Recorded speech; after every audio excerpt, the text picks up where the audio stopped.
Ce soir, nous aborderons un sujet capital, je pense, pour la jeunesse africaine et aux enjeux multiples. Et donc, au vu du panel, je n'ai nul doute que les expériences et les analyses qui seront partagées ce soir nous permettront d'avoir une meilleure compréhension des formes, notamment de la mobilité africaine, mais également d'en tirer les enseignements et les bonnes pratiques, tant pour les jeunes et les acteurs du développement, mais aussi pour les décideurs publics et privés africains. Juste pour la bonne tenue des échanges, nous vous invitons à couper vos micros lorsque vous n'avez pas la parole et vos caméras pour pouvoir libérer la bande passante. Et à la fin, on vous invite également tout au long du webinaire à partager vos questions et vos commentaires dans le chat box, mais également sur le live Facebook.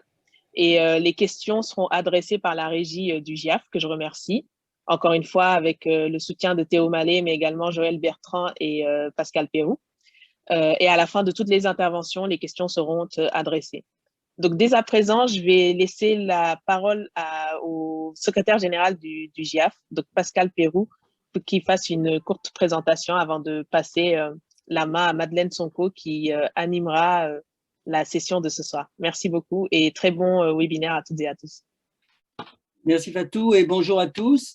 Donc, je vais vous dire quelques mots sur le GIAF pour ceux qui le découvrent aujourd'hui et sur le GIAF Junior en particulier.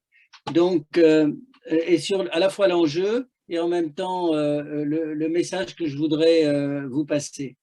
Donc, sur le GIAF, je rappelle que c'est un cercle de réflexion africain, panafricain, à vocation panafricaine, indépendant, sans but lucratif, et qui regroupe des personnalités de haut niveau, cooptées et de différents milieux, qui sont aussi bien issus de la politique, des milieux universitaires, de l'entreprise, de la société civile en général, et qui comporte aussi un certain nombre de jeunes.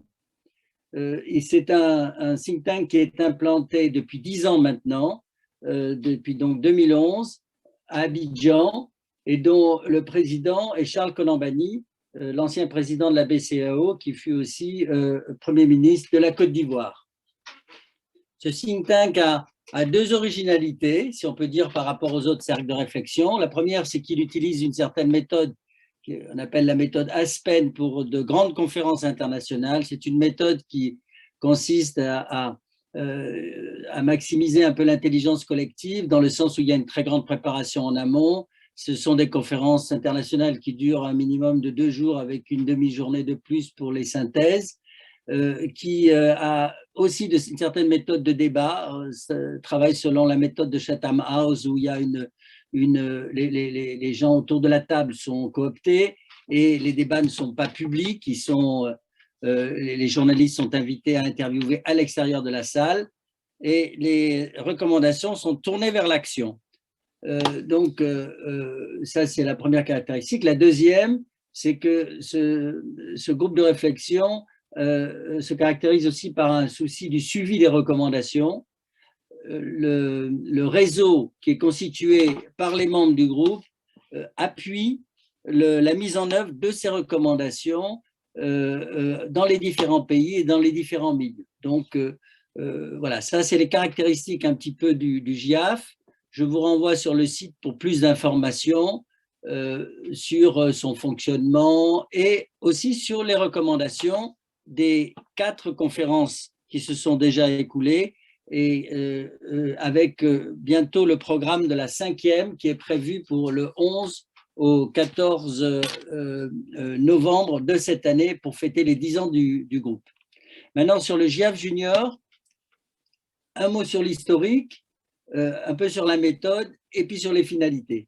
Donc, sur l'historique, une des conclusions de nos conférences sur la jeunesse établissait un constat sur le fait qu'il y avait, je dirais, un certain, on dirait, une espèce de séparation entre le monde des adultes et des jeunes, et que la recommandation consistait en l'idée d'aller vraiment qu'il était important d'aller vers les jeunes et de faire partager nos recommandations de manière à la fois critique et constructive. Et c'est la méthode que nous avons retenue par rapport, je dirais, à cette initiative de GIAF Junior. Nous sommes donc partis déjà d'une conférence qui est celle de 2014 sur la jeunesse, et l'équipe jeune du GIAF a donc divisé l'analyse de ces recommandations en 5 webinaires. Nous en avons déjà eu 3. Nous sommes aujourd'hui au 4e webinaire. Et à l'occasion de ces webinaires, selon la problématique, les panels sont constitués d'une proportion de seniors qui représentent ces problématiques et qui représentent ces problématiques dans leur vie active et qui donc répondent aux questions des jeunes avec cette idée d'interaction et de débat. Donc l'idée, on va débattre avec la salle virtuelle, avec vos questions, et la conservation de ces débats tournera après sur les réseaux sociaux. Les finalités poursuivies à travers ce GIAF Junior, pour les seniors et les membres du groupe, finalement, c'est actualiser nos recommandations qui datent de 2014, et pour les jeunes qui nous suivent, c'est construire une vision plus structurée sur l'avenir. La deuxième, c'est aussi de nous fédérer le plus possible. On a toujours un but d'intégration régionale, donc fédérer le plus possible les jeunes des pays constituant cette intégration sur des visions justes et partagées, en essayant de s'éloigner des débats un peu sommaires qui existent souvent aujourd'hui sur les réseaux, et sans parler des fake news. Et donc, avec cet objectif que ces visions partagées finissent par devenir des demandes citoyennes. L'enjeu est important. Vous savez qu'aujourd'hui, la société civile devient de plus en plus un acteur du jeu politique en Afrique, et les jeunes, qui numériquement représentent une part très importante de cette société civile, compte tenu de leur nombre, peuvent à terme constituer, avoir une position de leader en termes de masse critique d'opinion et de vote. Donc, c'est vraiment une manière de donner le pouvoir à la jeunesse, mais sur des visions très structurées. En conclusion, donc, nous vous convions, en tant que GIAF, à vous engager dans cette belle aventure d'échange intergénérationnel pour approfondir un meilleur devenir du continent et donc de votre devenir. La recommandation que je me permets de vous adresser, si ça vous plaît, si ça vous intéresse, de vous inscrire pour les autres webinaires et de voir éventuellement les webinaires déjà écoulés pour avoir un panorama complet de situations qui sont quand même complexes, où on sait que tout est lié, et c'est l'avantage transversal que vous offre le GIAF, et de le faire savoir autour de vous pour rassembler le maximum possible de jeunes autour de ces visions partagées. Voilà. Donc, maintenant, je passe, je te redonne la parole, Fatou, pour la suite du webinaire. Merci beaucoup Pascal pour cette présentation du GIAF et des enjeux dans lesquels nous sommes confrontés dans pas mal de pays en Afrique. Dès à présent, je vais laisser la parole à Madeleine Sonko qui pourra dérouler tranquillement nos discussions et nos échanges avec les panélistes. Merci beaucoup.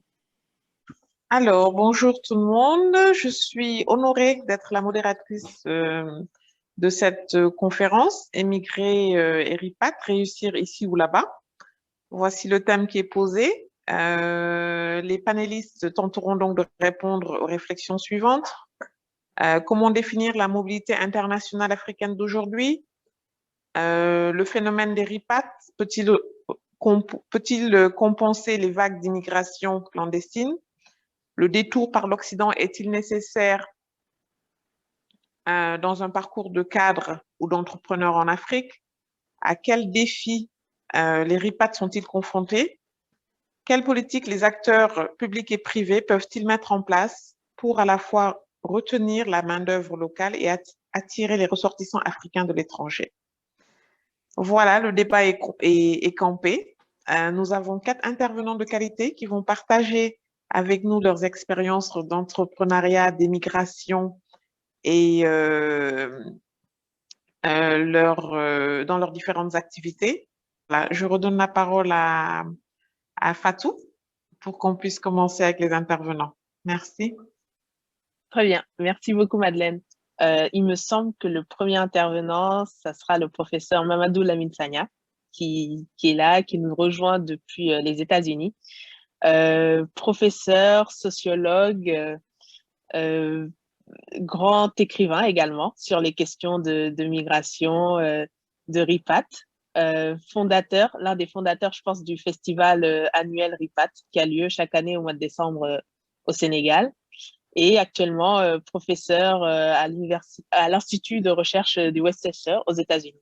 Donc, professeur, merci beaucoup, en tout cas, d'avoir accepté notre invitation et pour votre présence.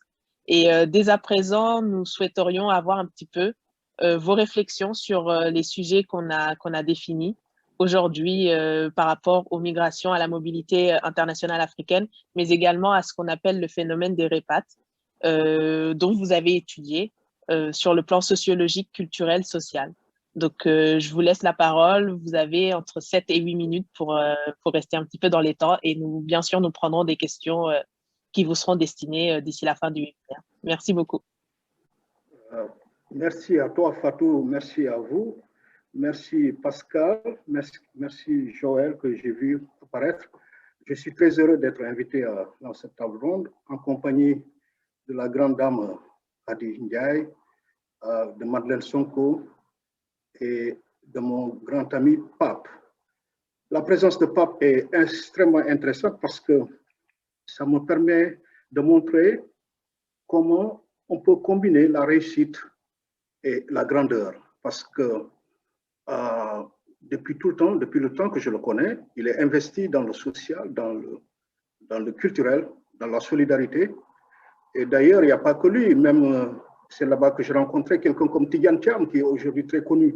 C'est-à-dire que nos réussites individuelles sont admirables lorsqu'elles sont liées par un investissement personnel pour le social, donc ce que j'appelle la grandeur. Parce que réussir pour soi-même, c'est très bien, mais ce n'est pas important pour moi. Ce qui est important, c'est comment on rend à la société qui a fait qu'on a réussi ce qu'il nous a donné. C'est donc ce que j'appelle la grandeur. Et ça, je le salue par la présence de tous les intervenants qui sont là. En fait, il est clair que la mobilité, on ne peut pas ne pas en parler dans cette phase de la mondialisation. C'est tout à fait normal qu'on bouge. C'est d'autant plus normal que même cette phase de la mondialisation a suivi d'autres phases de la mondialisation dans le colonialisme où on était obligé, dans le cadre de grands ensembles, de bouger. Et je crois que c'est ce qui s'est passé dans le passé.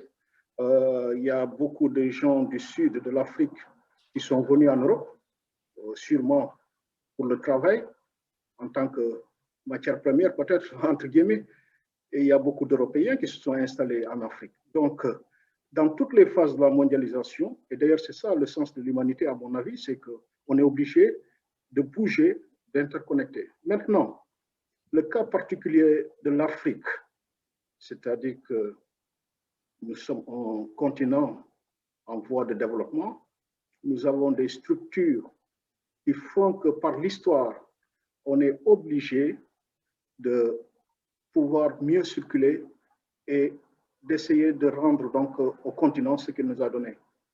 En réalité, je pense que les immigrés portent l'Afrique les habite. Je veux dire, l'Afrique m'habite, moi, c'est clair. Là où je suis, j'ai l'Afrique à moi.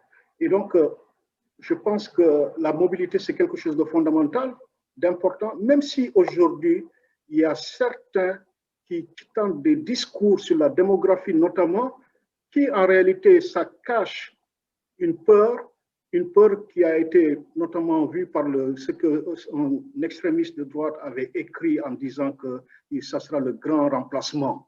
Ils ont peur de la démographie africaine, pensant que ça pourrait peut-être remplacer ça. Il ne faut pas considérer ça parce que de toute façon, c'est le cours de l'histoire. On est obligé d'aller où c'est important d'aller. Et ce n'est pas juste parce que nous avons intérêt à y aller, mais aussi on a intérêt à ce qu'on soit là. Et donc, c'est tout à fait normal. Et donc, ne pas se laisser, je ne sais pas moi, ne pas se laisser détourner par l'essentiel, ce qui est pour le dialogue des civilisations ou des cultures, comme le dirait Senghor. C'est quelque chose de fondamental sur lequel on devait y aller. On doit participer.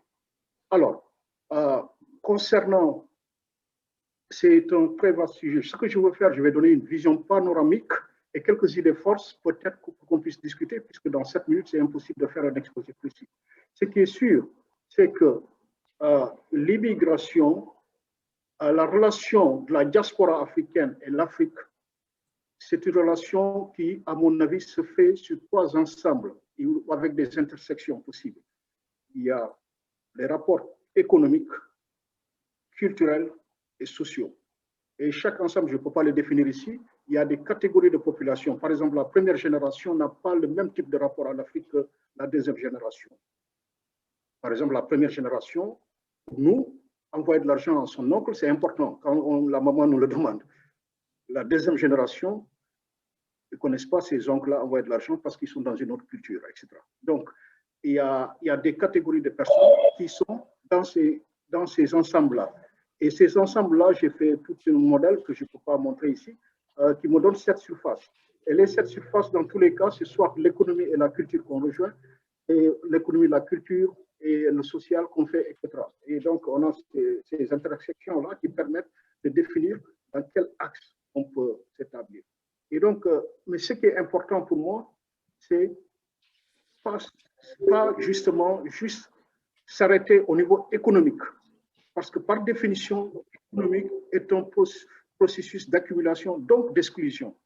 Et si on se fonde que sur l'économique, pour essayer de parler de développement, on force tout. Le paradigme économique fait qu'aujourd'hui, on est en train, c'est pour cela de toute façon, on n'explique pas pourquoi on devient de plus en plus sous-développé, parce que précisément, on n'a pas tenu compte d'autres facteurs multidimensionnels qui font que le plus important, en tout cas, c'est l'amour. L'amour qu'on porte au peuple, à la nation. D'ailleurs, pourquoi nous autres, Africains, souvent expatriés, quand nous repartons en Afrique, on est déçus, parce qu'on voit que ceux qui nous dirigent en général, on dirait qu'ils n'ont aucun amour pour leur peuple. Et c'est pour dire que réussir, oui, mais pas à toutes les conditions. Il faut garder de l'éthique, il faut garder beaucoup de confiance en soi et aussi, surtout, de l'humilité. Et ne pas considérer, ne pas avoir plutôt de complexe d'infériorité ni de supériorité par rapport aux autres. Et ça, je crois que c'est la clé de toutes les réussites. Et c'est pour cela que pour moi, c'est important d'avoir de l'éthique, c'est-à-dire, premièrement, savoir qu'on doit rendre à ce qu'ils nous ont donné. Et deuxièmement, savoir que ce n'est pas à tout prix qu'il faut réussir.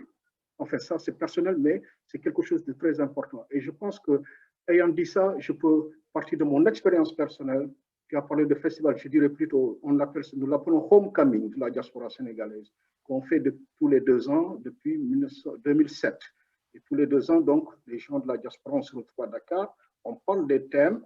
Des fois, on a des visions. Par exemple, la dernière conférence où on rendait hommage au général Cissé, nous avions comme thème la confiance.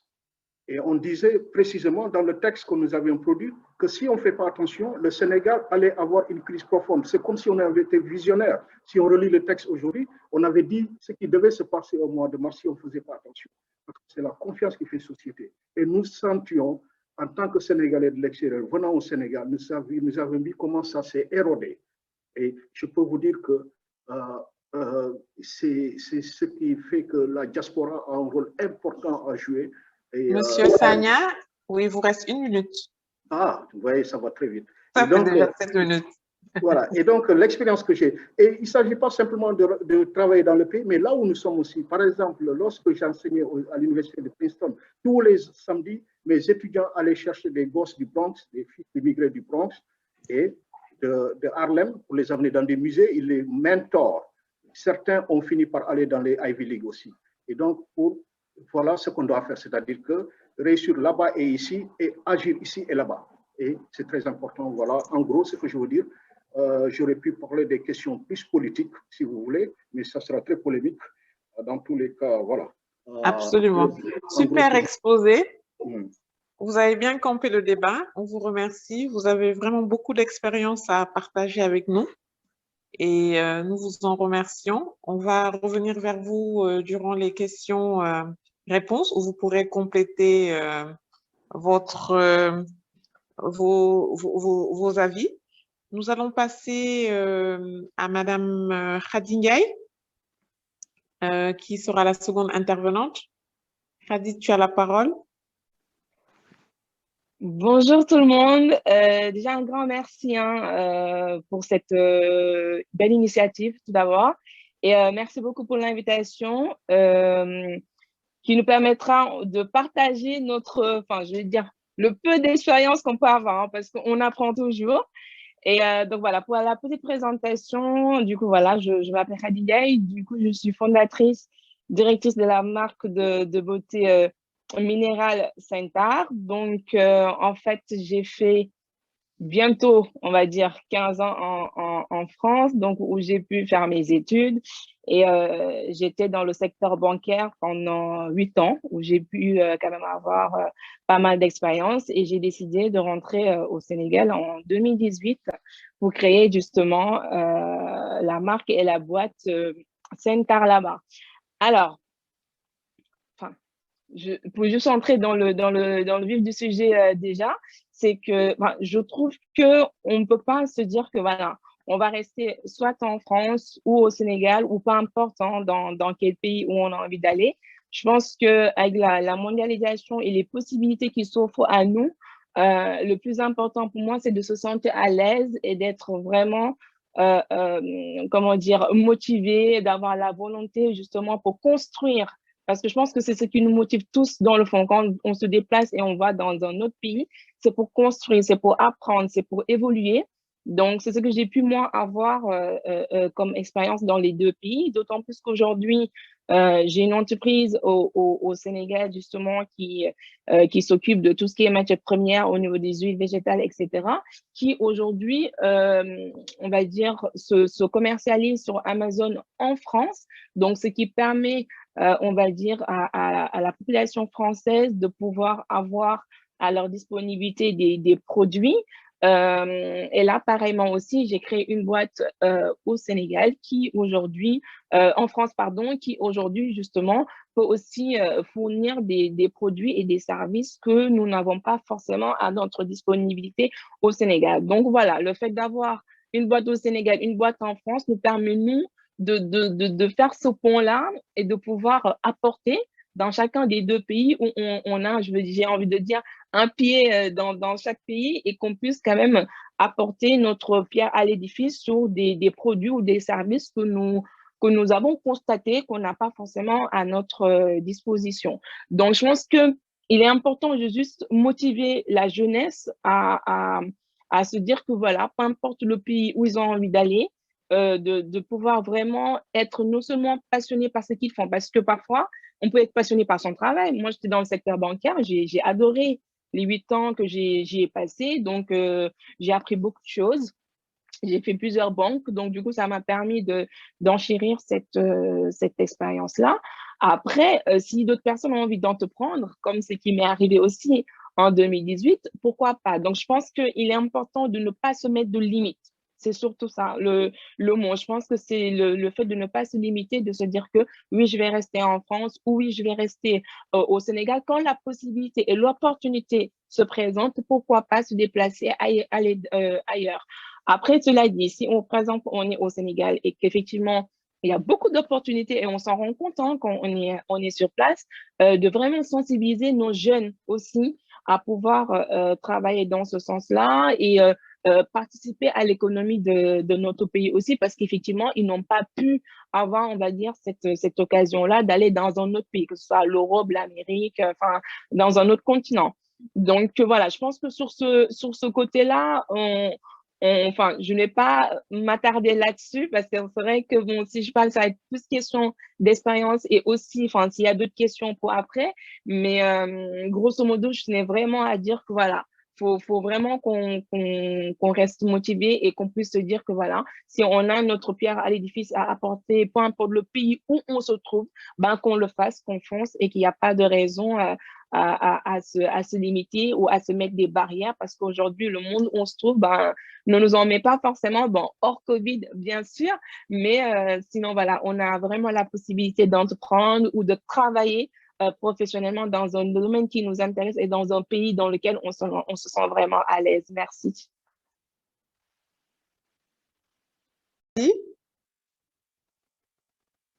Merci Khady. Il te reste encore 2 minutes. Donc, si tu veux compléter quelque chose. Personnellement, moi, je voulais juste rajouter que Sentar en Wolof, ça veut dire votre beauté. Donc, je crois que c'est une belle précision parce que ça reflète toute la beauté que tu veux faire apparaître dans tes cosmétiques avec ces belles femmes sénégalaises qu'on connaît. Et si je comprends bien, pour résumer, où qu'on soit, on peut investir en Afrique, qu'on soit en France ou au Sénégal. Et ne pas forcément... Khady, tu as un problème de son? Voilà, c'est parfait. Voilà. En fait, c'était le micro. Voilà. Ah, voilà, je voulais parler, okay. J'essaie de le désactiver, mais bon, c'est de votre côté apparemment. Du coup, voilà. Non, mais c'est très bien, Madeleine, effectivement. En fait, Saint-Art, c'est une marque en plus qui prône la beauté inclusive parce qu'on est dans les produits naturels. Donc, ça veut dire que toute personne, toute carnation, qu'on soit de type peau noire ou peau caucasienne, peu importe, on peut utiliser aujourd'hui nos rouges à lèvres, comme par exemple le style que j'ai mis sur les lèvres aujourd'hui, c'est la marque Saint-Art. Et donc, l'objectif, c'est de se dire, peu importe justement où est-ce qu'on est, on peut non seulement investir en Afrique, mais on peut apporter des solutions, on peut apporter des produits, des services qu'on n'a pas forcément à notre disposition actuellement, que ce soit même des industries, etc. Donc, il y a pas mal de choses à faire. Et je pense que le fait d'être sur place aussi nous permet, nous, de le voir et de s'en rendre compte aussi. Donc, voilà, on invite, hein, que ce soit ceux qui sont partout dans le monde, au niveau de d'autres continents, de venir, pas forcément seulement au Sénégal, hein, parce qu'il y en a qui vont plus avoir envie d'aller en Côte d'Ivoire ou ailleurs, au Ghana, Kenya, etc. Mais il y a beaucoup à faire. Il y a beaucoup à faire. On est sur cette optique-là, cette volonté-là. Et voilà, je pense que voilà, on est sur la bonne voie concernant on va dire, cette participation-là à l'économie de l'Afrique.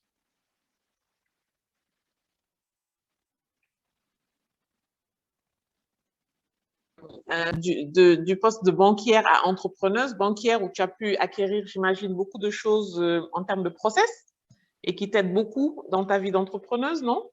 Oui, beaucoup, beaucoup. C'est vrai que non, c'est important et ça aide. Et effectivement, aujourd'hui, ça permet d'apporter quand même cette rigueur-là, hein.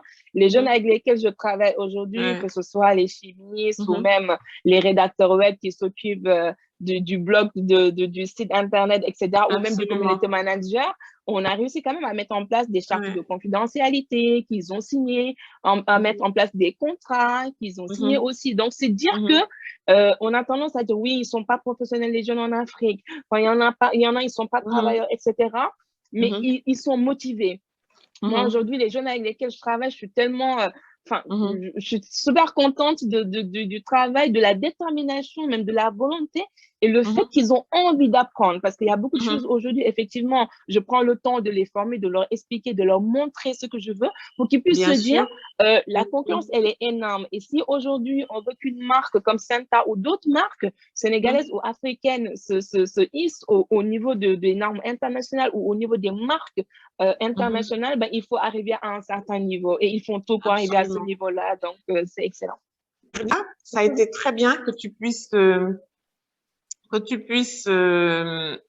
mettre en exergue ton expérience de banquière avant d'être passé à l'entrepreneur.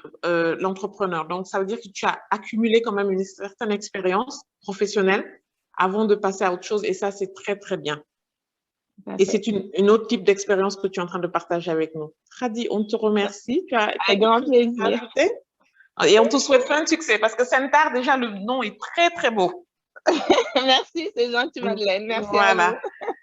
Alors, nous allons passer au troisième intervenant, Monsieur Pape Amadou Ngom, qu'on ne présente plus, qui est le président du Club du 21e siècle, qui est une association de la promotion de la diversité et PDG de la Société des systèmes et des hommes, qui est une entreprise de services informatiques qui emploie près de 200 consultants et ingénieurs en France, en Suisse et en Inde. Monsieur Ngom, vous avez la parole. Oui, merci Madeleine et merci au GIAF Junior de m'avoir invité pour que je participe à cette c'est nous qui sommes honorés de vous avoir. Ce webinaire. Je remercie mon ami Mamadou Lamine évidemment pour les mots très gentils qu'il a eus en début de ses propos. Et je vais essayer d'être rigoureux et de ne pas dépasser mes 7 minutes, ce qui en général est toujours une gageure pour moi parce que je parle un peu beaucoup. Mais comme j'ai compris qu'il y avait un gong au bout d'une minute pour dire arrêtez de parler, j'essaierai de respecter les règles que vous avez édictées. On va y aller doucement. On va essayer de ne pas faire trop sonner le gong. Je n'en doute pas. Voilà, donc juste quelques précisions. Je ne suis plus président du club 21e siècle, puisque j'ai quitté la présidence de cette association il y a quelques années, même si je suis encore administrateur. Par contre, je dirige toujours la société que j'ai cofondée il y a un peu plus de 30 ans maintenant à Paris, qui fait du conseil sur les systèmes d'information. On est plutôt 250 que 200, parce qu'il faut bien qu'on progresse quand même. Je vais essayer de partager avec vous quelques réflexions, évidemment, à travers les différentes questions. Je serai amené, si vous le souhaitez, à préciser quelques éléments.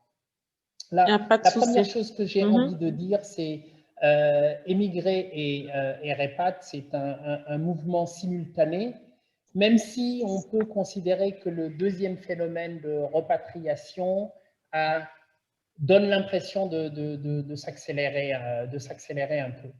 Ce n'est pas récent, je l'illustrerai tout à l'heure, mais ça a l'air un peu de s'accélérer. La deuxième chose, c'est que ce mouvement, et Mamadou Lamine l'a dit tout à l'heure, ce mouvement de va-et-vient est un peu consubstantiel à l'espèce humaine, hein, et que donc, moi, je pense que c'est toujours un peu vain d'essayer d'empêcher les gens de bouger, parce que c'est ce qui fait ce que nous sommes, quoi. C'est ce qui caractérise l'espèce humaine. Évidemment, les animaux bougent, mais les animaux ne vont pas aussi loin que les hommes ne sont allés. En tous les cas pour l'essentiel d'entre eux. Et je trouve que c'est important de le rappeler à un moment où on a un peu tendance à expliquer que si chacun restait chez soi, ce serait mieux pour tous, quoi. Je disais que le mouvement était simultané, mais pas forcément équivalent dans le sens, au moins dans sa composition socio-économique, hein. L'émigration va toucher à peu près toutes les couches de la population, hein, qu'elle soit légale ou pas, cette émigration. On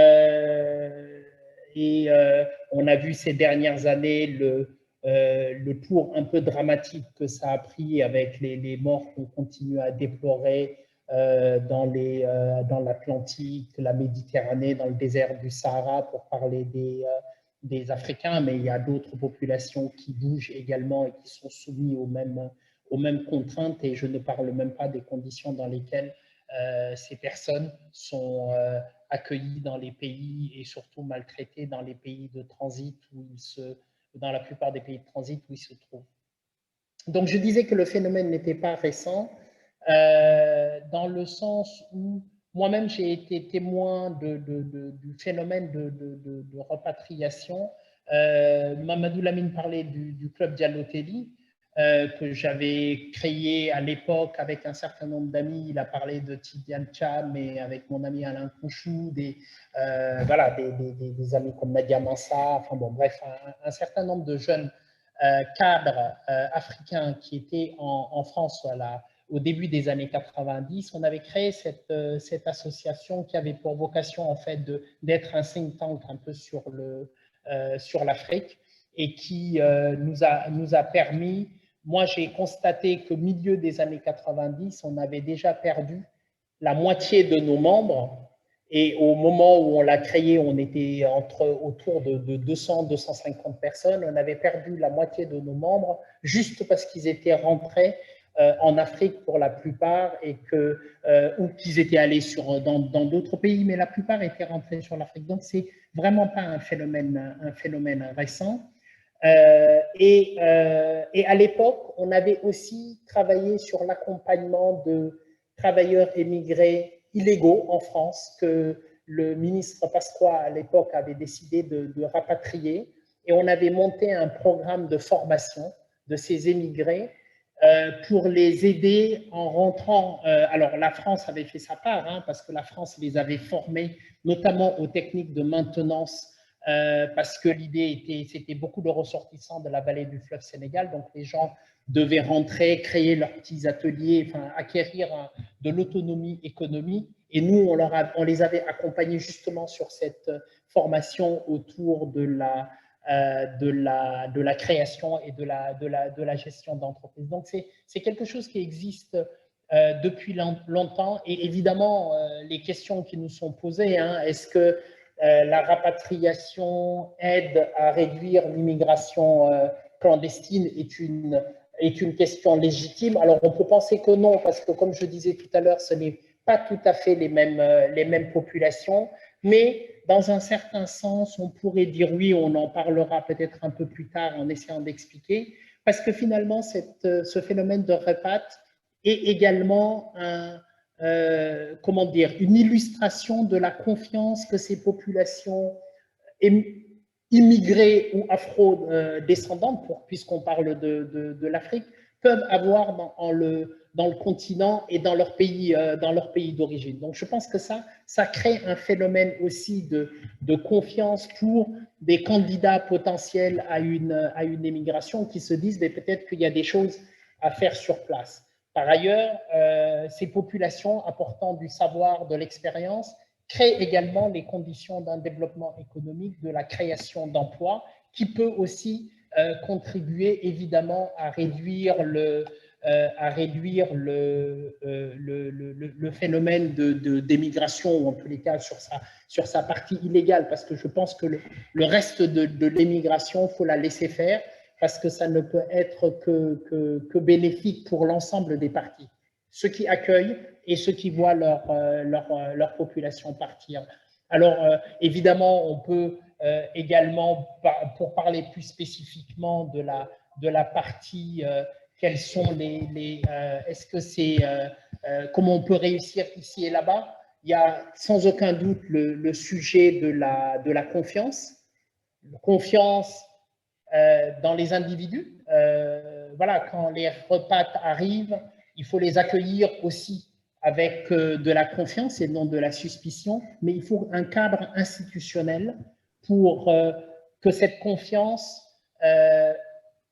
permette aux gens qui sont tentés de partir d'avoir envie de rester, d'autre part, et d'une part, et que ceux qui arrivent, ceux qui reviennent, aient aussi envie de prolonger cette expérience. Voilà, je ne veux pas être trop long parce que je dois soit avoir dépassé mon temps, soit ne pas être vous êtes juste. Vous venez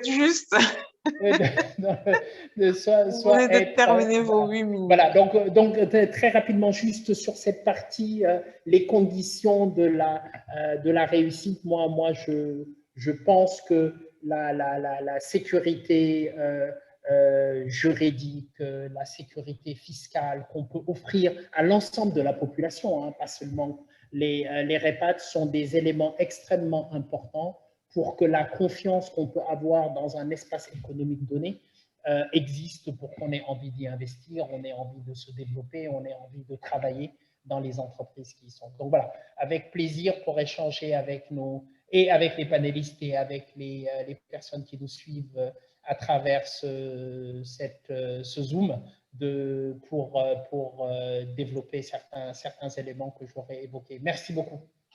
Merci beaucoup, Monsieur Ngom. Merci beaucoup.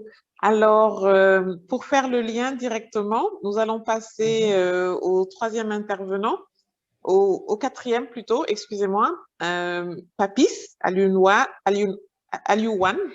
donc alias Papis, qui est un artiste, ex-candidat à l'immigration et qui est devenu entrepreneur dans l'audiovisuel et l'événementiel depuis 2017. Il va partager avec nous son expérience. Papis, tu as la parole? Bonsoir. Vous m'entendez? Oui, Papis, on vous entend. Bonsoir, c'est Alain, je me présente, surnommé Papis, et je m'excuse d'avoir contacté quelques minutes de retard. Hein. Bon, je suis artiste musicien, entrepreneur et ex-candidat à l'immigration clandestine. Je suis très heureux d'avoir partagé ce plateau avec vous. Je salue de passage vous, Madame la modératrice, et Madeleine, je pense, Fassissé, Théo et mes collègues intervenants, Lamine, Papngom et Hadi. Bon, aujourd'hui, nous débattons sur un sujet très intéressant et important aussi pour moi et qui m'affecte beaucoup. Et c'est un sujet d'actualité aussi.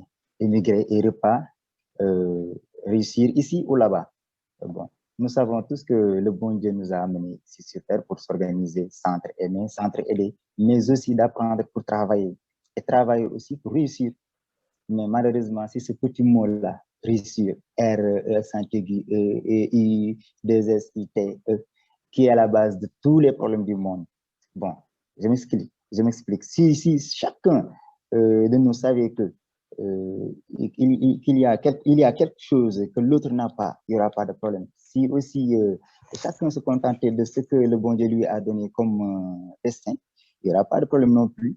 Mais si la personne cherche plus, ou voire même dans le sens que d'autres qui ont beaucoup plus de profit que lui et qui n'ont pas la même classe sociale, il risque de créer problème. Bon, cela peut lui pousser à avoir d'autres idées négatives et de faire des choses qui vont lui porter préjudice. Je peux dire donc c'est l'un des facteurs primaires qui pousse même les jeunes à aller vers l'immigration. Notons aussi que plusieurs facteurs sont généralement cités comme étant à l'origine de la migration en général. Par exemple, en milieu urbain, il y a l'accroissement de la pauvreté, il y a la généralisation du chômage, surtout la faible rémunération. Vous savez, après ma libération dans l'armée sénégalaise, j'ai été dans une société de gardiennage où on me payait 40 000 francs le mois, alors que mes dépenses mensuelles dépassaient les 75 000 francs, sans compter même le transport et les repas. Bon. Dans le secteur agricole, il y a aussi la crise de l'agriculture due à la faiblesse de la pluviométrie, à la sécheresse, au manque de matériel agricole. Il y a aussi la situation économique informelle parce que la plupart des gens ont des secteurs, sont dans le secteur informel. Comme moi, au début, je n'avais pas les moyens pour développer une entreprise et d'employer d'autres personnes. Il y a le secteur éducatif aussi. On note aussi l'inadéquation entre formation et emploi. Parce que beaucoup vont à l'école jusqu'à l'université et n'ont pas les qualifications pour insérer dans le milieu professionnel. C'est pourquoi il y a beaucoup de chômeurs diplômés. Cela pousse à beaucoup de parents aussi, ils préfèrent envoyer leurs enfants au Dara. Le Dara, c'est l'école traditionnelle où ils apprennent le Coran. Après leurs études, ils n'ont pas la possibilité d'avoir un emploi et donc sont obligés d'être marchands ambulants ou bien de faire le petit boulot. Bon. Après le secteur éducatif, ici il y a l'environnement familial. La plupart des familles au Sénégal vivent, tout le monde le sait, la plupart des familles au Sénégal vivent aux dépens d'une seule personne. Parce que ici les charges sont nombreuses et d'autres familles sont influencées par des immigrés qui ont réussi. La communauté a pour modèle celui qui part à l'immigration et qui revient à construisant une belle maison, avoir une belle voiture, avoir de belles femmes, etc. Bon, tous les parents mettent la pression sur leurs enfants pour qu'ils partent à l'immigration, même par la voie irrégulière. Donc moi, Papis, j'étais candidat en 2007. Oui. On a fait 7 jours même au large des côtes de Mbour, ici au Sénégal. On n'avait plus quoi à manger. Et on avait embarqué le 8e jour vers 20 h, qui coïncidait le jour du Grand Magal de Touba. C'est une fête religieuse annuelle pour célébrer le grand marabout, Serigne Bamba Ahmadou Bamba. Oui. On a embarqué dans une petite pirogue pour rallier la grande pirogue qui se trouvait en haute mer. Bon, arrivé là-bas, sur place, on a vu beaucoup de personnes, plusieurs gens qui sont optés pour aller vers l'immigration. C'est dans la grande pirogue. Ils étaient à peine 200, voire même ou plus à bord. On nous avait dit qu'il restait, ceux de Foundiougne, il y avait d'autres gens qui restaient. Il était tellement froid en haute mer. Heureusement, on était entassés pour conserver la chaleur de la température corporelle qui restait en nous. Et c'est en ce moment que j'ai dormi, parce que c'était très difficile. Oui. La plupart, bon, on a aperçu des signaux de détresse. Bon, à peine quelques minutes plus tard, je pense, parce que j'étais endormi. On nous avait dit qu'il y a des signaux de détresse et c'était la marine. Là. Il y avait certains parmi nous qui voulaient même sauter, mais le capitaine les a calmés et comme ça, on nous a ramenés sur la côte. Et après, ce trajet-là, j'ai retourné chez moi. Malgré, bon, après j'ai raconté ça à ma maman au retour à la maison. Ma maman a pris un prêt de 750 000 dans une banque. C'est avec cette somme-là que j'ai acheté une bâche et des chaises à louer, des ustensiles de cuisine extra. Et aujourd'hui, vraiment, j'ai des podiums, des strates, des bâches, tentes à décoration interne, une sonorisation, une voiture, pour assurer le transport de matériel. C'est ainsi qu'en 2017, si j'ai parvenu à formaliser l'entreprise, une entreprise, quoi. J'ai ouvert une entreprise qui porte le nom de ma maman, il y a Fatou Diop établissement et services. Bon, c'est là où je vais m'arrêter pour ne pas monopoliser la parole. Je vous remets l'antenne. Merci beaucoup. Merci beaucoup, Papis. C'est vraiment très émouvant et on sent encore toute l'émotion qu'il y a eu avec ton expérience. Merci beaucoup. Et c'est très bien. On te félicite aussi d'être revenu, que tu sois en bonne santé et que tu aies pu avoir une petite entreprise à succès. Voilà, bonne continuation. S'il y a des questions, la technique, si vous pouvez nous partager la question.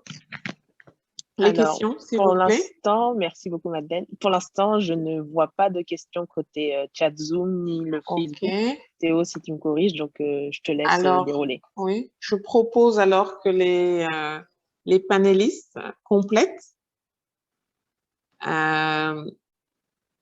avec, s'ils veulent étayer leurs propos. Je sais que M. Sagna et M. Ngom ont été interrompus.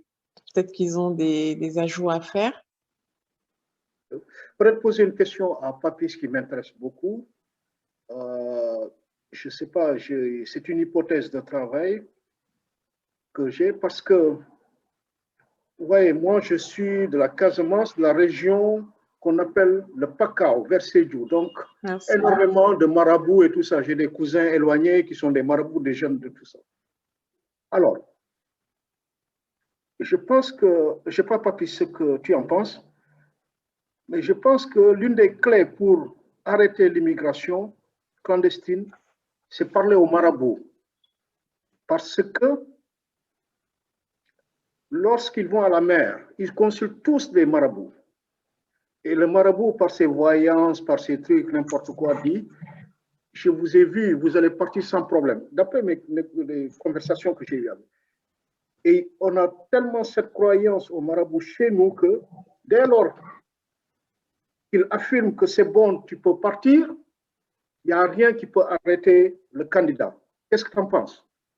Le rôle des marabouts dans l'immigration clandestine. Est-ce que ce n'est pas le lieu aussi pour travailler contre ce phénomène-là? Papis semble être revenu, donc on va lui donner la parole pour qu'il réponde à votre question. Allô?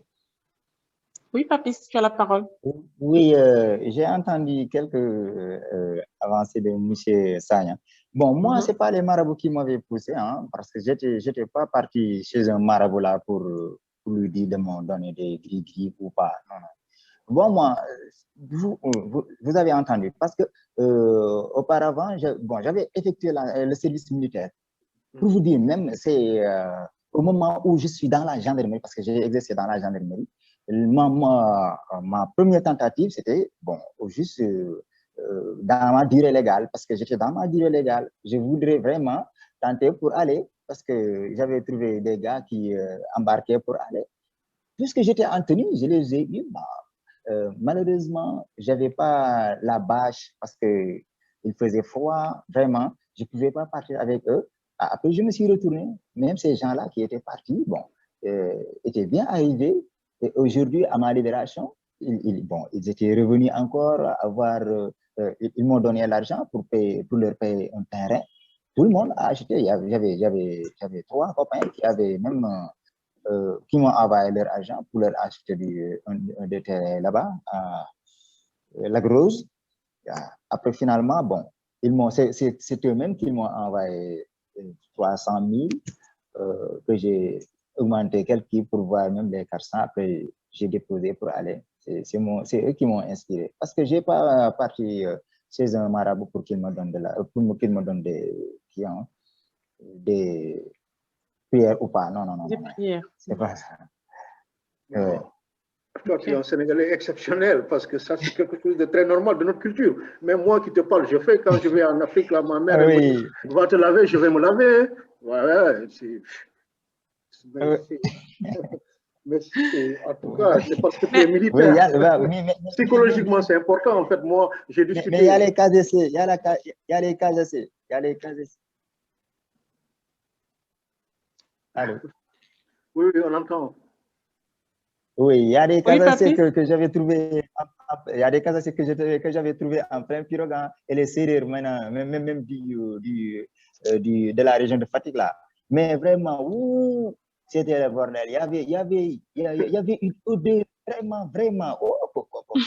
Cela veut dire que donc les gens, ils avaient déjà pris leur bain. Hein? Ils avaient déjà pris leur bain parce que vraiment, ça sentait mal. Même. Oui, vraiment. Mais moi, vraiment, ma mère, c'est toujours bon. J'apprécie ma mère. Hein.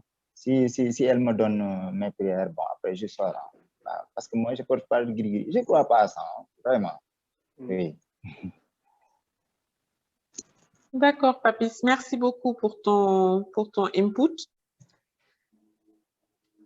La question que j'essayais d'introduire, c'était quels sont, à votre avis, M. Sagna, à quels défis les RIPAT sont-ils confrontés lorsqu'ils reviennent sur leur terre d'origine?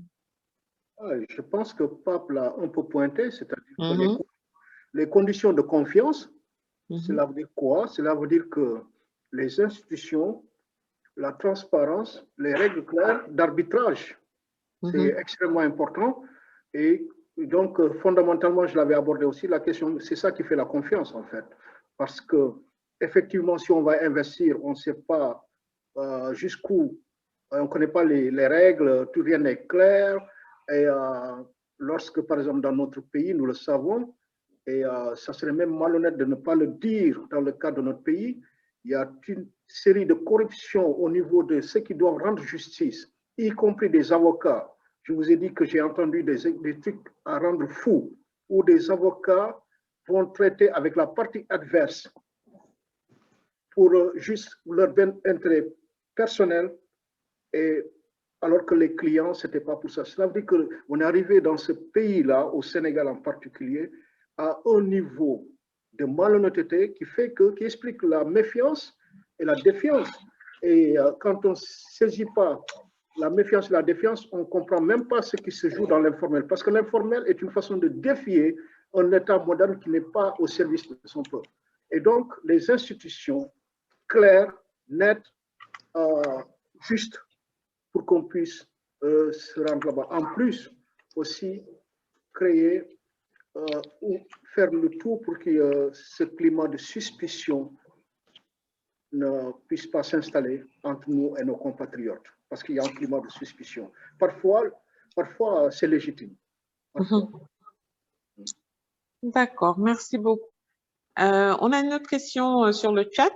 La personne voudrait savoir qu'est-ce que tu as retenu de cette tentative d'émigration et quel est ton message pour ces jeunes qui n'ont que ça en tête, de prendre les pirogues et de partir. Patrice, tu as la parole. En tout cas, c'était tellement dur. Vraiment, vraiment, j'ai vécu une expérience vraiment, vraiment, en tout cas, c'est inexplicable parce que j'ai vécu pas mal de souffrances à Bango, là-bas dans l'armée, au Dara, lorsque je faisais aussi d'autres formations. Mais vraiment, ce que j'ai vécu en haute mer durant cette nuit-là, en tout cas, c'est inexplicable. Et c'est inoubliable aussi. Oui, c'est inoubliable. Parce que vraiment, en tout cas, c'était tellement dur, Dal. C'était tellement dur. Mais en tout cas, je dis aux gens, surtout les jeunes, bon, tentez, mais bon, peut-être, en tout cas, c'est difficile à dire, Dal. Parce que ici, vraiment, c'est tellement dur. La situation est tellement dure, quoi. Surtout la pandémie au coronavirus, là. Ça a touché beaucoup de secteurs. Ça a touché beaucoup de secteurs même.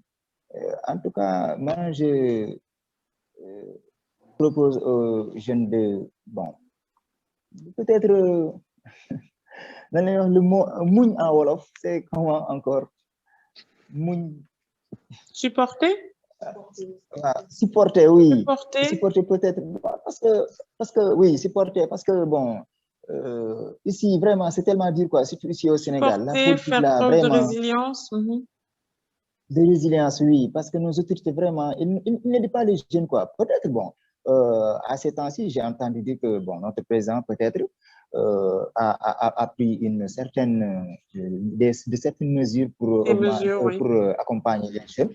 Oui, pour accompagner les jeunes. Peut-être, bon, cette fois-ci, ça va réussir, peut-être. Mais si on donne les jeunes aussi, tamit, pour qu'ils ouvrent des entreprises, bon, ils n'ont même pas formé les jeunes, ils ne vont pas encadrer, ils ne vont pas les accompagner, ils ne vont pas les réinsérer, ils ne vont pas faire leur...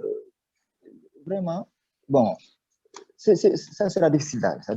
C'est très bien que tu pointes ça du doigt parce que tu es en train de parler vraiment des besoins auxquels et des défis auxquels sont confrontés la jeunesse sur place, en fait. Khady, qu'est-ce que tu as à dire à ce propos? Pour aider le propos de Papis? En fait, c'est très compliqué parce que comme je disais, hein, je suis souvent et très souvent au Sénégal et il n'y a pas que les jeunes sur place. J'ai envie de dire c'est toute la population sénégalaise qui est... Khady, tu as encore un problème de son? L'accompagnement, même nous les entrepreneurs aujourd'hui, moi ce qui m'a beaucoup aidé, c'est que j'ai vu au niveau de la France, comment les accompagnements se passaient. Je suis quelqu'un de très curieuse, même si j'ai fait la banque, je me suis intéressée à la compta, la partie fiscale, juridique, enfin la totale.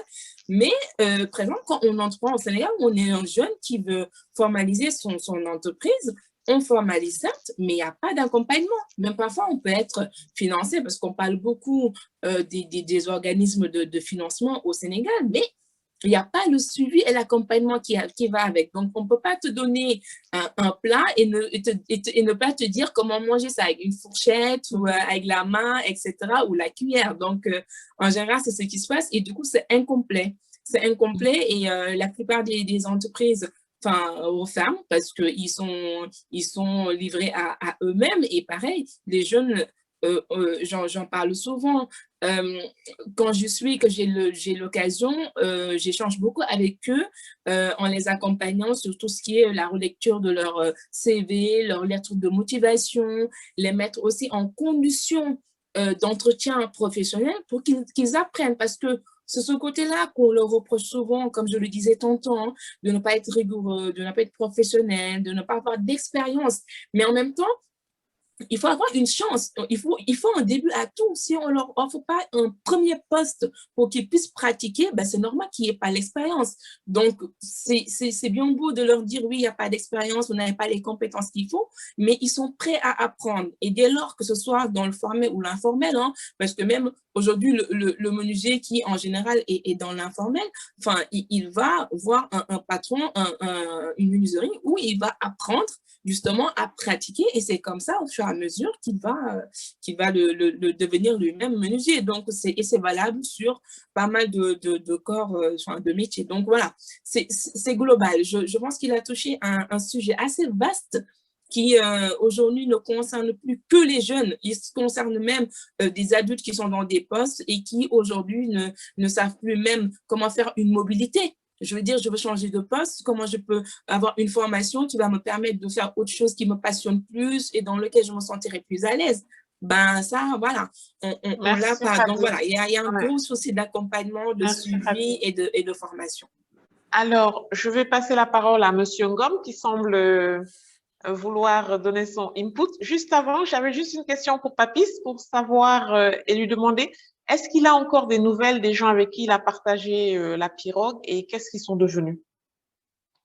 Ah oui, mais bon, il y en a certains parmi eux, il y a mes copains, il y a des collègues à qui bon, j'étais leur grand frère, ils sont partis, mais maintenant, vraiment, ils ont quelque chose que je n'ai pas pour le moment. Mais en tout cas, bon, donc, ils sont arrivés à bon port. À bon port, oui. Ils ont réussi, quoi. Ils ont une vie d'émigrés en Europe. Oui.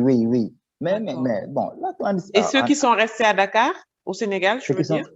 Bon, des fois, je rencontre quelques-uns. Bon, parce que vous savez, moi, je suis claviste.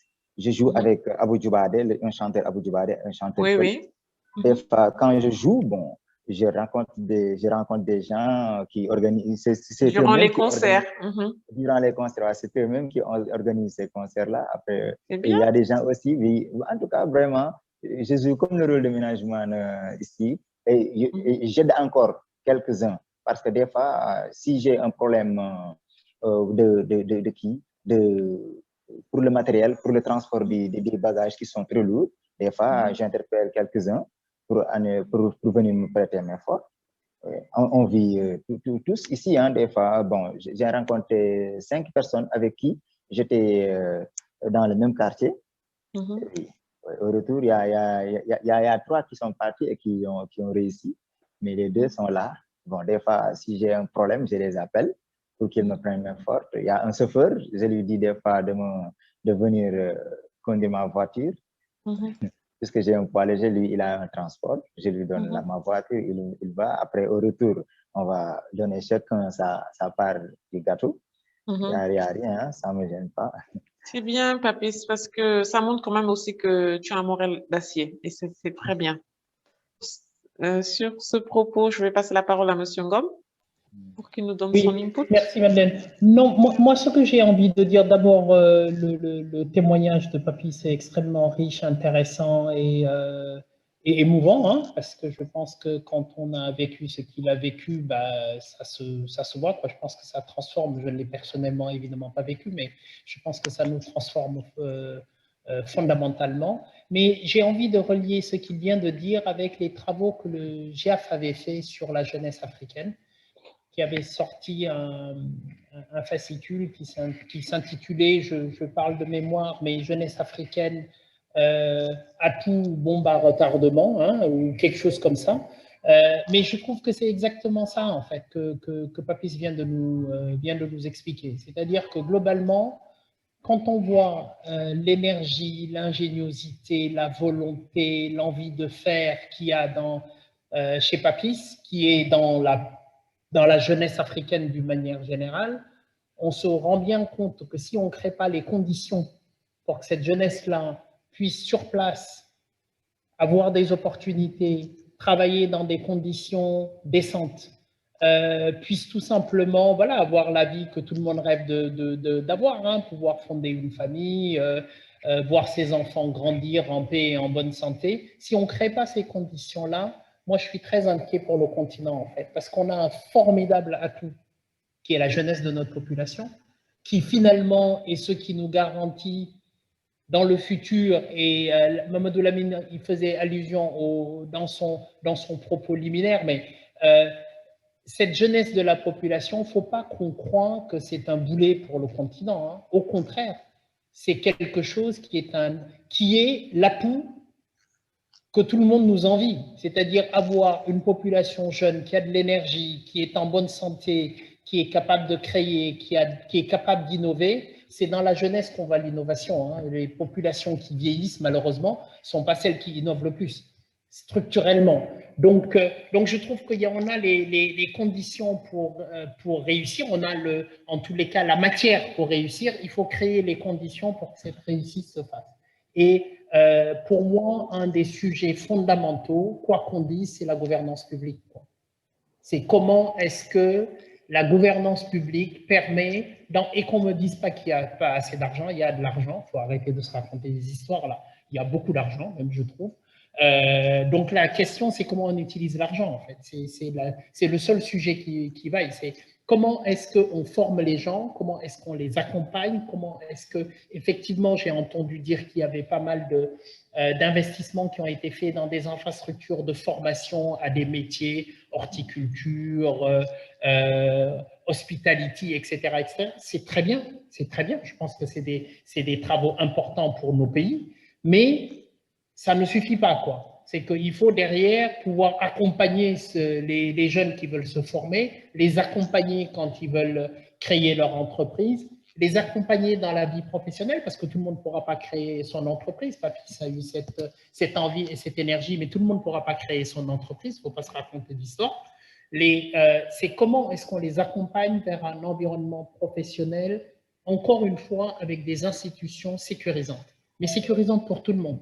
Sécurisante pour les salariés, sécurisante pour les entrepreneurs, sécurisante d'une manière générale, avec des lois qui sont respectées, avec un rapport normal à l'administration fiscale, avec un rapport normal aux forces de l'ordre. Enfin, je dis des banalités et vous m'en excuserez, hein, mais c'est ça dont on a besoin. On peut pas, faut arrêter de se faire des plans extrêmement compliqués sur je ne sais quoi. C'est pas si compliqué que ça, quoi. Faut arrêter de se raconter des histoires. Il y a des gens qui ont envie de faire, Papy s'en est un exemple, il y a des gens qui ont envie de faire, mais on crée les conditions pour qu'ils fassent. Et de nous faire des plans compliqués, là, c'est rarement plus compliqué qu'on le dit, hein. Voilà, pardon pour ma véhémence, Madeleine, hein, je voulais pas mais on a senti, c'est un cri du cœur. Non, mais je ne voulais pas plomber l'ambiance, mais c'est un cri de cœur que nous comprenons. Ça fait un peu mal au cœur de voir ces expériences de les enfants. Moi, je trouve ça un peu navrant, quoi. Voilà, on n'a pas envie que nos enfants le vivent. Je ne vois pas pourquoi on tolérerait que les enfants des autres le vivent, quoi.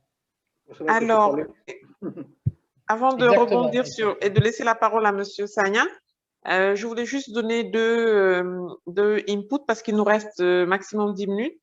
J'ai un participant qui me dit « Le souci majeur, à mon avis, est la défaillance du système éducatif qui n'est pas adapté à notre situation de pays en voie de développement. Notre besoin en ressources humaines doit être orienté vers les secteurs d'activité agricole, de pêche et d'artisanat au lieu de sempiternelle formation en marketing. » Qu'en pensez-vous, Monsieur Sagna?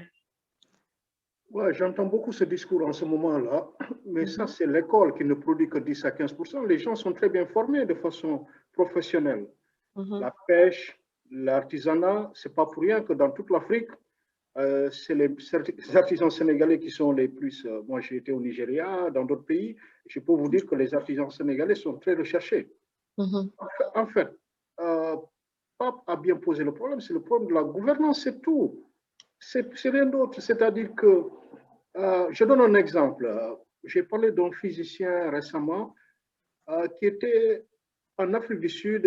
Vous savez, Mandela avait créé toute une organisation avec les scientifiques africains, ils étaient les premiers à faire les trucs de laser, là, les photocopieuses laser et tout ça. Ce gars est venu, on avait parlé dans le cadre de l'association, proposer au gouvernement sénégalais comment tous les centres artisanaux, on peut installer ces lasers pour affiner les produits et créer de telle sorte que ces produits-là, qu'on puisse les vendre, que d'ailleurs les Sénégalais sont très forts en artisanat, maintenant c'est les finitions. Tout ça, ça pourrait aider ça. Alors, ils ne l'ont pas écouté parce que l'une des conséquences, si on fait ça, même si on fait ça, il faudrait que l'État sénégalais achète aussi des produits, des meubles sénégalais. Il a des débouchés. Et donc, je veux dire qu'il y a énormément de gens qui sont très bien formés dans ces domaines-là. Et maintenant, pour l'argent, c'est une défaite de la gouvernance. Je me rappelle, Pape va témoigner, quand on était petit, ça nous choquait d'ailleurs. Chaque semaine, on entendait Senghor disait le plan quinquennal de développement, plan quinquennal de développement, plan quinquennal de développement. C'est-à-dire qu'il y avait une prospective. Il n'y a plus de plan de développement. On savait qu'en 2020, la population du Sénégal serait 18 millions. On n'a pas fait ce qu'on devait faire. Et donc, la gouvernance, simplement, ce que je dis, je le dis comme ça, mais en vrac, mais vous savez, vous allez aller voir quelqu'un de l'administration, vous venez avec un projet. Si c'est pour le public, il s'en fout. Il va, moi, plusieurs fois, des choses que je voulais faire à partir des universités américaines. On me demandait, ah ouais, on verra, ils bloquent, et puis ils me disent, pour mon fils ou pour mon truc, peux-tu m'aider? Tu vois, personnalisé tout le temps. Donc, ils n'ont pas l'amour du pays, c'est tout. C'est assez clair. Et quand je dis il, peut-être moi-même, je vous dis, c'est ça le problème de notre génération. Il y a un problème de la génération actuelle n'a pas l'amour. On peut critiquer Senghor, Mamadou Dia, ce qu'on veut au Sénégal, mais toutes les institutions qui marchent au Sénégal, c'est eux qui l'ont fait, jusqu'aujourd'hui. Ils avaient une... Absolument. Et là, c'est vraiment la triste réalité. Voilà. Et si on ne reconnaît pas ça, c'est qu'on est malhonnête. C'est la triste réalité avec laquelle on va conclure. Si quelqu'un a encore quelque chose à rajouter, j'ai juste une autre question qui apparaît. C'est Lamine, est-ce que tes amis qui ont pris la pirogue pour aller en Europe, est-ce qu'ils regrettent ou pas? Papis plutôt. Je ne sais pas s'il entend. Oui, j'entends, oui. Allô? Oui, est-ce que tes amis qui ont pris la pirogue, ils regrettent de l'avoir fait et qui sont maintenant installés en Europe? Bon, vous savez quelque chose, hein, parce que le problème de clandestinité, bon, ça peut, bon, parce qu'il y a des gens qui sont là-bas, qui envoient de l'argent, qui ont réussi ici, mais il y a aussi, la clandestinité peut surgir aussi tout au long du processus migratoire, hein, parce que, par exemple, le migrant peut accéder légalement là-bas dans un pays de transit ou de destination, séjourner en toute légalité. Il suffit qu'il dépasse la période de transit autorisé pour qu'il devienne irrégulier. Hein? Donc, il est possible donc également qu'un étranger aussi puisse accéder illégalement dans un pays tiers et y séjourner illégalement et sortir en toute légalité aussi. Parce que, bon, il y a des gens qui ont déjà des papiers, ils retournent, ils font 2 mois ici au Sénégal, ils repartent encore faire 3 mois là-bas, 4 mois, ils reviennent encore. Bon, donc, cela veut dire qu'ils ont réussi parce qu'ils achètent des voitures, ils mettent des bagages dans des conteneurs. Des fois, j'ai un copain même qui m'envoie des bagages pour que je lui vende ça, les matériels de musique, puisque j'évolue dans ce domaine, la musique. Bon, il m'envoie des conteneurs, des bagages, parce que il y a quelque chose aussi à noter aussi, parce que je ne vous cache pas, l'entreprise Yafades, c'est mon entreprise, mais elle est tombée en faillite dû à la pandémie aussi, au coronavirus. Oui. Et j'en profite aussi de chercher un ou des partenaires pour son relancement. OK. Absolument. La pandémie a eu vraiment un impact PMI, où qu'elle soit d'ailleurs. Hein. Alors, un dernier tour de table de chaque intervenant et on commence par Khady. Le mot de la fin. Que rajouter, voilà. Franchement, je pense qu'on n'a pas eu tout le temps qu'on pouvait avoir parce que c'est un vaste sujet pour en parler, parce que c'est vrai que c'est large, et ce que j'ai beaucoup apprécié, c'est que c'est linké. C'est linké parce qu'on parle de la jeunesse, on parle de l'immigration, on parle de l'entrepreneuriat, on parle de la formation, on parle de tout ce qui est accompagnement. Donc, c'est vraiment linké. Alors, je pense que tellement le sujet est vaste que pourquoi pas une réflexion collective pour mettre en place des solutions, mais de façon très concrète.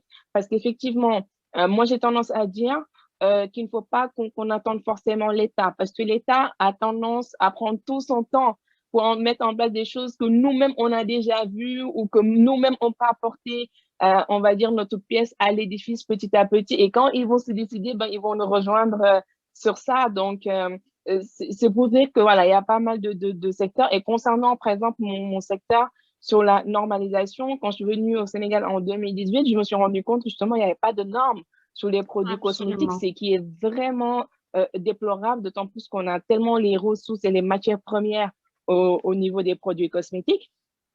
Et une fois que j'ai pu, moi, de mon côté, revenir en France, mettre en place la marque et la développer ici, ben, la première chose que j'ai faite, c'est de retourner au Sénégal et de rencontrer l'ASN, justement, l'Association sénégalaise de normalisation, et de leur dire, ben non, là, en fait, ce n'est plus possible. On ne peut plus être un Sénégal sans normes au niveau des cosmétiques. Ce n'est pas possible parce que tout le monde prépare des mélanges à la maison et les propose à des personnes et du coup on l'utilise et effectivement ça a pas mal d'impact sur notre peau parce que ce qu'il faut savoir c'est que les cosmétiques c'est lié à la santé, donc on parle de la santé et là ce qui est bien c'est qu'ils l'ont compris et du coup aujourd'hui au niveau du bureau de la normalisation les cosmétiques siègent avec leur projet de normes, donc juste pour dire que on ne peut pas avoir toutes les solutions maintenant ou les mettre en place maintenant, mais je pense que toutes les choses qu'on peut, nous, de façon assez concrète, mettre en place en créant des synergies, en créant des groupes de travail, en créant des partenariats, des collaborations, pas mal de choses à faire. Je pense que voilà, ça nous permettra d'avancer, comme on dit, hein, lentement, mais sûrement. En tout cas, merci à tous. Merci pour cette belle opportunité-là. Félicitations à Sentar et bonne continuation. Beaucoup de succès. Merci beaucoup, Madeleine. Et vraiment, félicitations pour la normalisation parce qu'il fallait vraiment y penser et le faire. Et je sais que ça n'a pas été facile.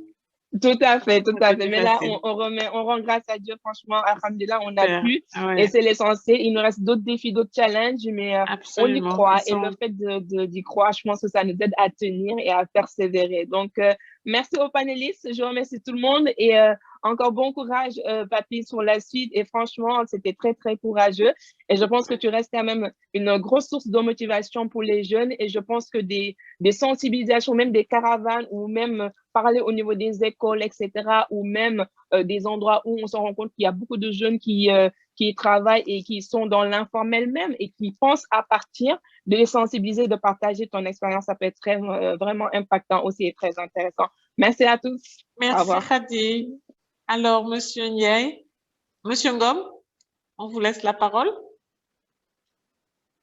Si on commence à rebaptiser les Ngom Ndiaye, ça va mal se passer quand même. Hein. Ce sont des cousins. Non, juste rapidement, plaisanterie mise à part, le sujet est un sujet quand même extrêmement important. Voilà. Quand on regarde la structure de nos populations, quand on voit la part des moins de 30 ans dans la population, on voit bien que ce n'est pas un sujet qu'il faut qu'on prenne à la légère, quoi. Moi, ce que je peux juste pour apporter ma pierre à l'édifice, hein, c'est juste dire que nous, en tant que société, finalement, on est en train de faire un mouvement inverse puisqu'on a décidé de mettre le continent africain comme un des éléments de notre axe de développement sur notre plan stratégique 21-25. Donc, on est en train d'ouvrir des filiales en Afrique. On va commencer par la Côte d'Ivoire, mais on a targeté d'autres régions, le Sénégal, si je ne me fâche pas trop avec le Sénégal, mais le Sénégal en tous les cas, le Maroc, le Kenya. Et d'une certaine manière, c'est aussi une manière de rendre, quoi, de dire, ben, donnons aussi la possibilité de créer des emplois sur place avec pour servir les entreprises locales, mais aussi pour servir nos clients en Europe. Et je pense que ça peut aussi donner l'occasion d'une cross-fertilisation en termes de méthode, de façon de travailler. On on va apprendre des équipes qui sont en Afrique, comme les équipes qui sont en Afrique apprendront de nous, et que d'une manière ou d'une autre, ça ne peut être que bénéfique pour nos clients, quel que soit le lieu où se trouvent ces clients-là.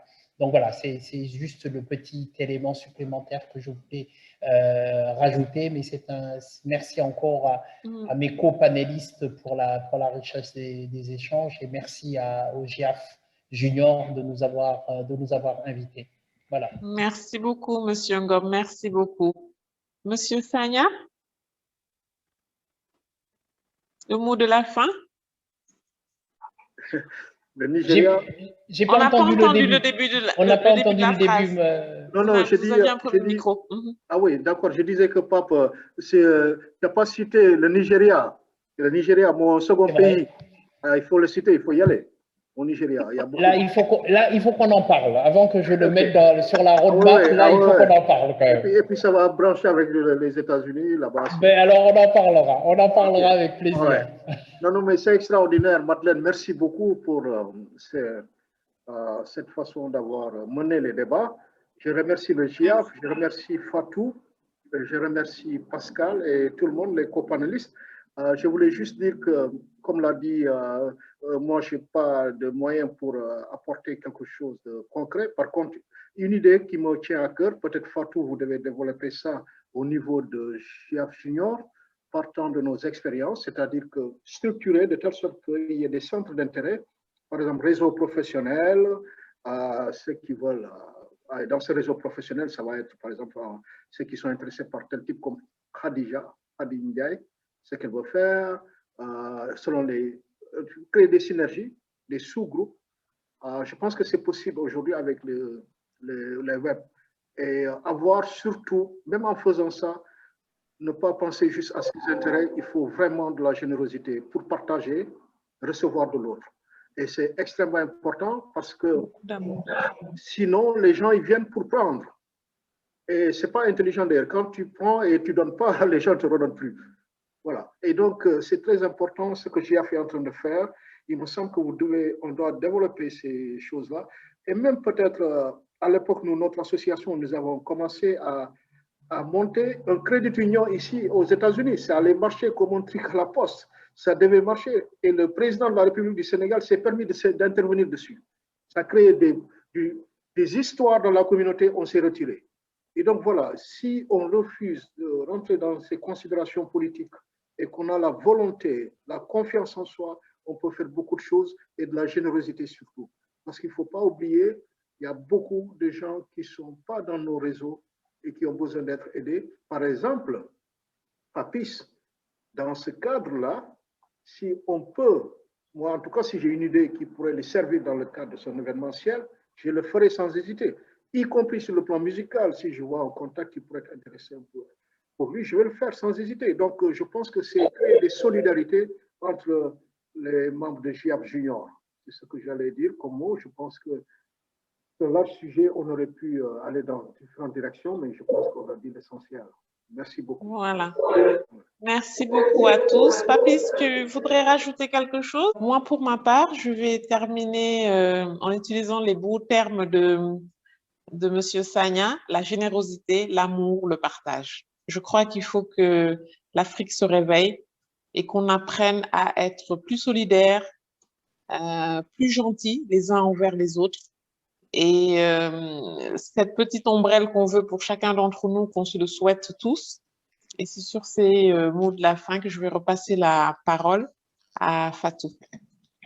Merci beaucoup à tous. Merci. Merci beaucoup Madeleine. Un grand merci et bravo à tous les panélistes et à toi aussi Madeleine. Ces échanges, en tout cas, pour ma part, je les retiens très bien et je retiens également les propositions qui seront faites et qu'on note très bien du côté du GIAF Junior parce que comme vous l'avez tous rappelé, c'est important de créer cette synergie entre jeunes Africains, que l'on se parle, que l'on échange encore plus. Et merci infiniment d'avoir accepté de partager avec nous vos réflexions, vos expériences. Tout à l'heure, Khadi parlait notamment par rapport à Papis de mener des caravanes de sensibilisation et je sais qu'il le fait déjà avec l'ONG Partners West Africa Sénégal, qui est partenaire également du groupe Initiative Afrique, et que je remercie d'ailleurs d'avoir un peu coordonné l'aspect technique au niveau de ces locaux avec Papis. Merci à Lamine, merci à Pape, merci à Hadi et à Madeleine. Et tu disais tout à l'heure, il faudrait plus de solidarité, de générosité. Et je rajouterais peut-être aussi partir d'un point de départ, c'est-à-dire avoir un peu moins de défiance les uns envers les autres et partir d'un bon pied d'égalité à travers nos échanges, savoir que tout un chacun peut nous apporter quelque chose. Et en tout cas, c'était un plaisir pour nous.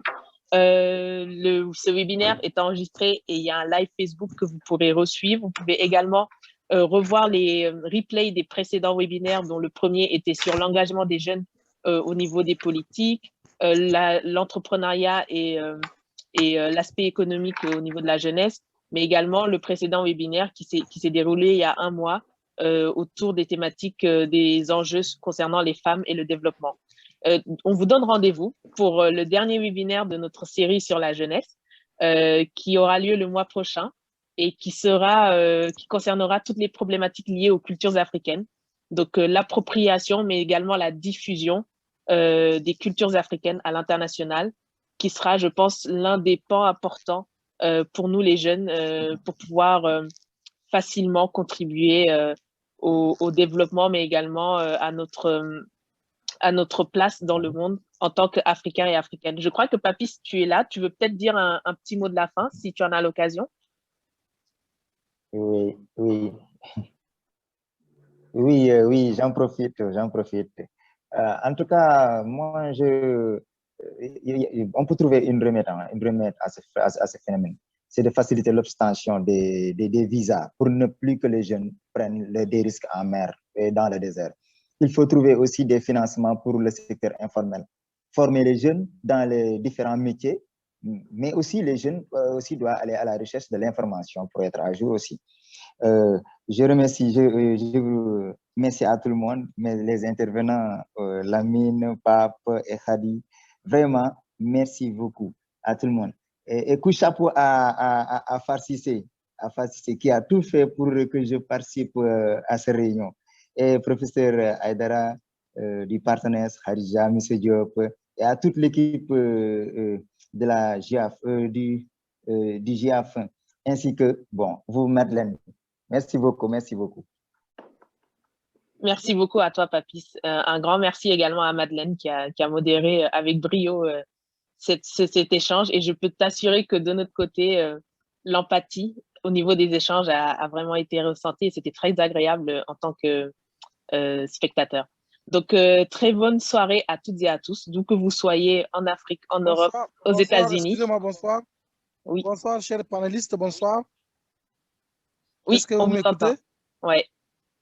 Ok, moi, je suis du côté du Tchad. Vous connaissez, avec le Tchad, le réseau n'est pas bon depuis quelques semaines ou quelques semaines déjà. Donc, c'est pour moi un réel plaisir de prendre part à cette visioconférence, n'est-ce pas, qui est l'initiative de GIAF Junior. Je m'appelle Mohamed Nour Mohamed Chari, donc je suis jeune dans le cadre associatif. Je suis de la province du lac Tchad, que vous connaissez tous. Merci, même si j'ai pris j'ai pris en marche le train, comme on le dit. Et je vous remercie pour cette initiative. J'ai été invité, c'est hier que j'ai vu, donc je me suis connecté et puis voilà, j'ai pris le train en marche.